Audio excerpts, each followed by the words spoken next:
Hi again, guys. Welcome to another share fish keeping Jamaica and adventure. Today we'll be focused on comparing duckweed and azolla as fish food for your tilapia. Stay tuned.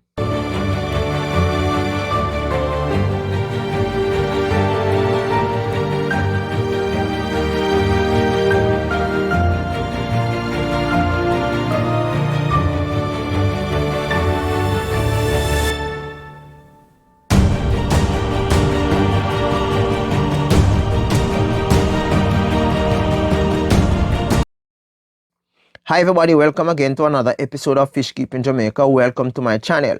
My name is Raleigh. I deal with ornamental fish keeping, fish care, breeding, keeping, and trading. Alright, so today we're going to be looking at duckweed versus, and I hope, I'm just praying that this video will be short, right guys? Alright, so we're looking at duckweed versus azolla as fish food, right? The ultimate tilapia feed guide. Now, both duckweed and azolla are popular green proteins. It reminds me of beans and peas. I'm a lacto-vegetarian. I don't consume red meat and chicken and all that, right? So it kind of look at, for me, it kind of reminds me a lot about, going the route, green proteins. But they offer different benefits. I repeat, azolla and duckweed offers different benefits. Now look at the protein content. Azolla protein content between 25% to 35%. Duckweed between 30 to 45% higher potential, right? Growth rate doubles in 2 to 5 days. Duckweed growth rate doubles in 16 to 48 hours, right? Nutrients, azolla high in essential amino acids, duckweed high in trace of minerals and vitamins. Digestibility, right? Azolla good but higher lignin content. Duckweed excellent, very soft cell walls. All right, so duckweed generally wins for pure growth because it's higher crude protein levels and faster reproduction rate. However, azolla is superior for long-term health due to its unique nitrogen fixing properties and mineral profile. Now, substituting commercial feed, you cannot completely replace commercial pellets with only these plants, azolla and duckweed. I am sharing this again. You cannot completely replace commercial pellets with only these plants.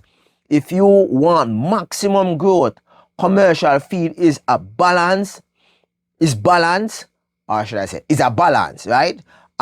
With specific lipids and carbohydrates and that plant lacks. However, a 50-50 combination of azolla and duckweed can safely replace up to 40 to 50%. So if you have both duckweed and azolla in your space and you want to go to the green protein, you can go ahead replace it 50-50. So if you normally purchase 10 bags of commercial grade tilapia feed, you can replace it with you purchase 5 and the other 5 is substituted with azolla and duckweed. But you cannot, and I'm warning you guys, those persons going out there looking at internet, seeing individuals doing all of this, you cannot replace commercial grade tilapia feed, right, 100% with duckweed and azolla. Now let's look at the advantages and disadvantages. Now, the advantages virtually free once the initial culture is established. And I'm talking about the plants, right?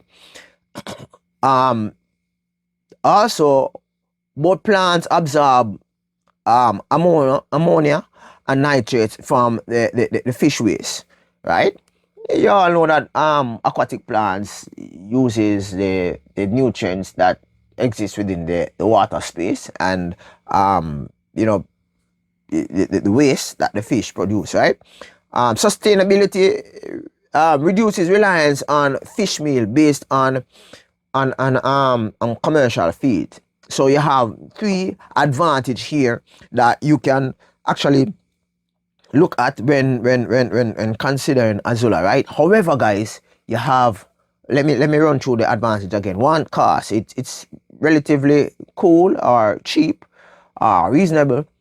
If you have a culture start, that means if you have a tub or container with a Azolla, with some Azolla or duckweed, it's relatively, cheap for it to, propagate growth and all that, right?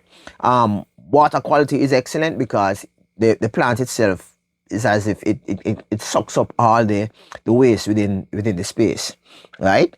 Sustainability, it reduce reliances on on commercial expensive feed. All right, let's look at the disadvantage of using these plants. Now, moisture content, they are 90% water. What am I say? Azolla and duckweed, 90% water. Fish must consume high volume and I shared this already in the duckweed presentation. Fish is required, it's required to consume high volume of these plants so as to be able to benefit from the nutrients that exist within these plants as with one single pellet, right? Oxygen risk. Now, if they cover 100% of the surface, they block the oxygen exchange. But I know a lot of persons will say that they grow the Azolla and the duckweed in a separate space, in comparative to going with the fish itself, because the fish is going to actually consume it.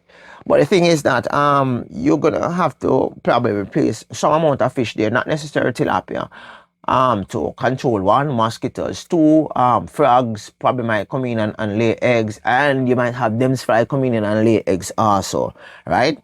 And another disadvantage is that labor, right? It requires consistent harvesting and pond management. Now, and I did a video already on duckweed.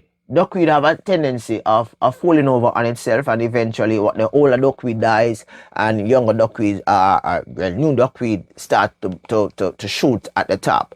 So when you look at the water regarding duckweed and Azolla, I think, right, what happened is that you have a lot of Azolla at the bottom or duckweed at the bottom decaying in the water. So if you have fish in that water, you're going to have to do water change. You're going to have to ensure that the parameters for that space in which you are growing the Azolla and the duckweed is properly maintained, right? So it's a lot of work, right? So so you have to make the decision. You have to make the decision as to whether or not you're going to be using Azolla. It's tempting to use natural based plants, save money and it's creative. Yeah, but the nutritional impact on your fish and your fish stock, growth and all, something to consider. Thanks for tuning in, guys. Have a productive day. Peace out. Catch you next time. Bye bye.